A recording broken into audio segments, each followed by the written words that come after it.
জনতা, আপনারা জানেন আমাদের দেশের এক শ্রেণীর আওয়ামী লীগ রয়েছে।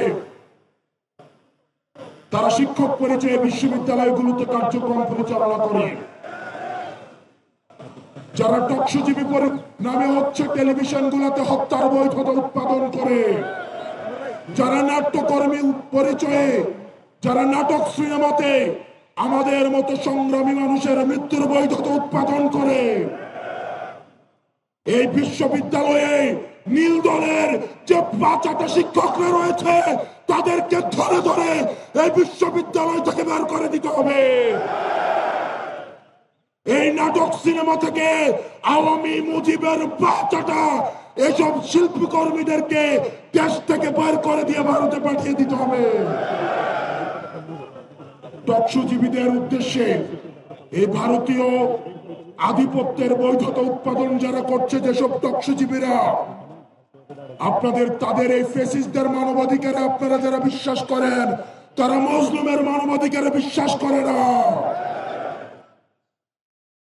আর দিন শেষে আজকে এই বেদিতে আপনারা যারা বসেছেন আর যারা আসেন নাই, আপনাদের দুইজনকেই বলি, ক্ষমতার লোভে অন্ধ হইেন না।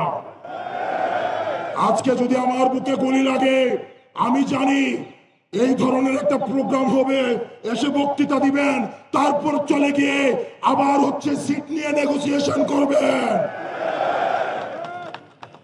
অনেক দল রয়েছে, যেহেতু আরপিও সংশোধন হয়েছে, এখন অন্য দলের মার্কায় নির্বাচন করতে পারবে না বলে নিজের দলের মার্কা বিলীন করে দেওয়ার জন্য তারা রেডি হয়ে আছে।